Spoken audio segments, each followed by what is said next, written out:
Ngayon, open nyo lang yung Google search sa cellphone niyo. Dito sa my search, i-search nyo lang yung PSA. Labas na agad itong website na psahelpline.ph. Click nyo lang yan. Then dito, click lang natin tong order now. Ito, piliin nyo lang yung marriage. Then, click nyo tong my box. Pag may check na, okay na yan. Scroll nyo lang pababa, click continue. You're requesting for your own certificate of marriage or for someone else.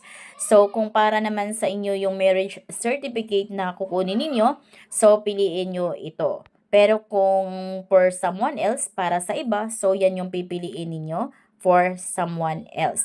Dahil ang kukunan ko is yung parents ko. Kaya kukunan ko ng marriage certificate yung mama ko. So, pipiliin ko yung my mother. Click natin yan. Ayan. Then, dito, scroll nyo lang pababa. Makikita nyo dito yung continue. Click nyo yan. So, dito, ito yung mga information na kailangan nyong pipil-upan dito. So, click natin yung continue. Ayan. Ngayon, dito, fill out na tayo. Dito, kung kayo ay babae, click nyo lang itong may circle ng female. Ayan. Then, civil status, kung kayo ay single, click nyo itong circle ng single. Next is your first name, kung anong pangalan ninyo. Middle name, apelyido. Ito, your birthday, kung kailan kayo pinanganak, anong month, day, at saka year. Then, after nyan, double check nyo kung tama ba yung nailagay ninyo. Kung tama naman, click continue. So, dahil marriage certificate ng parents ko ang kukunin ko, so lagay ko lang dito yung pangalan ng mama ko, middle name niya, at saka last name niya. So, dapat ang information na mailagay nyo dito is mother's maiden name. Pag sinabing mother's maiden name, so kung ano yung pangalan niya nung pagkadalaga. Next naman is the husband's name. So, pangalan naman ito ng asawa ng mama ko. So, pangalan ng papa ko. So, lagay natin dito yung first name ng papa ko, middle name niya, at saka last name niya. Ayan, click continue. Dito naman is the marriage date. So, dapat alam nyo din kung kailan kinasal yung parents niyo. Lagay nyo dito yung month, day, at saka year. Then, click continue. Next naman is place of marriage, country, Philippines. So, wag nyo na yan baguhin kung halimbawa sa Pilipinas naman kinasal. Next is place of marriage. Click natin yan. Halimbawa, kinasal sila sa Misamis Oriental. So, click natin yung Misamis Oriental. Then, anong city or municipality? Click natin yan. Halimbawa, Hingoog City. So, click natin yan. Then, click continue. Dito, ano nga ba yung purpose? Bakit kayo kukuha ng PSA Marriage Certificate? So, kung halimbawa for claims, benefits, or loans, so click natin yan.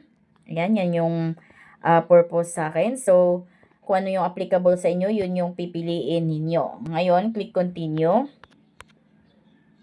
Dito, mamimili kayo kung pipick upin nyo ba yung marriage certificate or kaya nationwide door-to-door. So, I suggest ito na yung pipiliin ninyo para hindi na rin kayo maabala or mamasahe.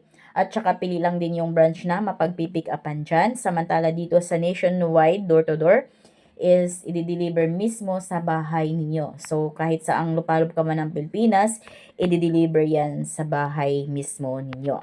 So, okay na yan. Ngayon, dito naman tayo sa recipient. Dito sa recipient, guys, ito dapat yung kompletong address ninyo. Ayan. So, dahil dito, i-deliver yung na-request nyong marriage certificates. Dahil kayo ang nag-request, dapat address nyo yung nakalagay dito.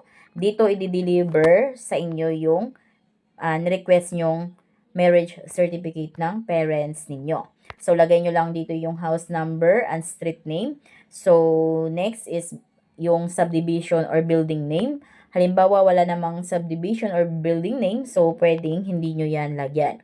Next is the province, municipality, barangay, zip code.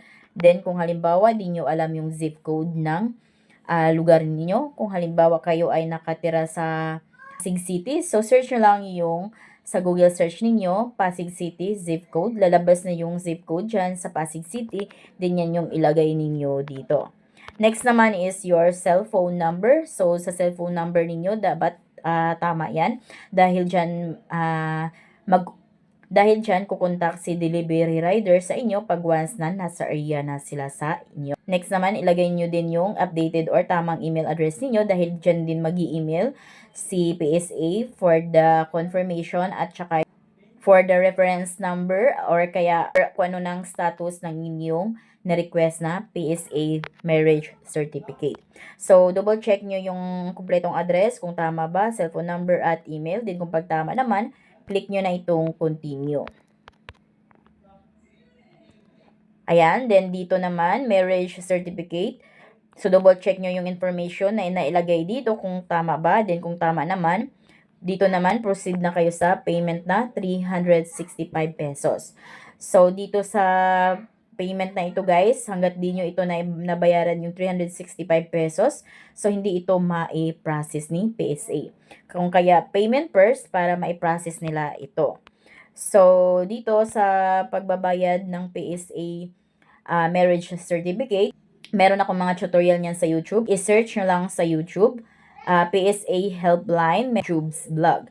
Lalabas na dyan yung tutorial ko. Dito naman sa baba, are you personally the one who will receive the documents? So, kung kayo talaga ang magre-receive ng marriage certificate, so ito yung pipiliin ninyo. Then, pag halimbawa naman, mag-authorize kayo ng ibang tao para mag-receive ng documents, so ito yung pipiliin ninyo. Then, dito naman sa baba, ito yung kumpletong pangalan ninyo dahil kayo ang magre-receive. Complete address, kung tama naman, check nyo. Then, dito, ito yung ID na pinili ninyo. So, yan yung pakita niyo sa delivery rider once na i-deliver na sa inyo yung marriage certificate. So, kung ano yung ID na nakalagay dito na pinili ninyo, dapat yun yung ID na i-present ninyo. Then, ngayon, dito sa my box, click nyo na yan. Then, click nyo na itong continue. Ayan. So, ito na yung QR code natin, guys. Pwede na tayong makapagbayad nito through bank, through GCash, or kahit anong mga e-wallet. Basta may QR code na kayo. So, download natin tong QR PH. Ayan. At nasa cellphone na natin yung QR code. Then, pag halimbawa naman, hindi QR code yung piliin ninyo, so ito na yung inyong reference number. Dito sa reference number na ito, pwede na kayong pumunta sa 7-Eleven para makapagbayad through reference number. Then, halimbawa naman, through GCash, so mga online payment, pwede kayong mamimili dito, credit card, GCash, Maya, at saka over the counter, through 7-Eleven, Palawan. Other options naman tulad ng Banknet, Dragon Pay. So, take note dito guys na hindi i-deliver sa inyo yung PSA birth certificate ninyo kung hindi nyo ito nabayaran. Kung kaya nabayaran nyo muna ito para ma-process ni PSA ipa-deliver sa inyo. So, bayaran nyo 365 pesos. Then, dito makikita na agad natin yung bills. Click lang natin yung bills. Under bills, dito makikita natin yung government. Click natin yan. Dito, search billers lang tayo. I-search lang natin yung PSA. Then, lalabas na agad yung PSA helpline. Click natin yan. Dito, lagay lang natin yung amount. Amount is 365. Then, the reference number na in-email ni PSA or ni-screenshot nyo nung nag-submit kayo ng order sa PSA. So, kung hindi nyo na-screenshot yung reference number nung nag-submit kayo guys, so mag-i-email naman sila tulad nung nakita nyo kanina. So, yun yung ilagay natin dyan na reference number. The next is your contact number. Then, your email. So, dito sa email, so optional lamang yun kung gusto nyong lagyan o hindi. So, kung lagyan ninyo, so magsisend ng payment receipt si GCash sa inyong email. Ngayon, click next. Then, click next ulit. Click confirm. So guys, pag may nakalagay na you might be repeating this transaction or kaya nag-failed, pag once na nabawasan yung balance nyo sa GCash, so automatic ito ay na-process na or nabayaran na.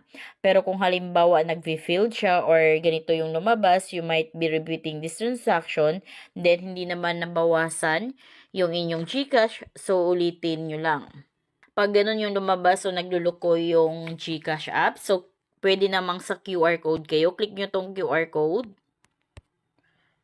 Then, dito, click nyo lang tong upload QR. Ayan. So, ito yung QR code na in-screenshot ko kanina nung nag-submit ako ng order sa aking birth certificate. So, click natin yan.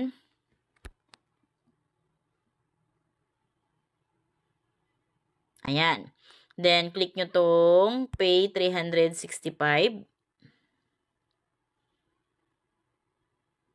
Ayan guys, nakapagbayad na ako sa aking order na PSA birth certificate. Ngayon, dahil nabayaran na natin, so maghintay na lamang tayo ng 2 to 5 days dahil tayo ay within Metro Manila lang. So, maghintay tayo ng 2 to 5 days. Ang pinaka-maximum na yung 5 days, guys, pero kadalasan is 3 days. So, yun na lang hintayin natin. Natatawag yung delivery rider na nasa area na sila para i-deliver sa inyo. Present na lang kayo ng at least one valid ID. So, ganoon lang guys. So, kung kayo bago sa akin yung vlog, please consider to subscribe para updated kayo lagi sa mga informative na mga videos ko. Thank you for watching!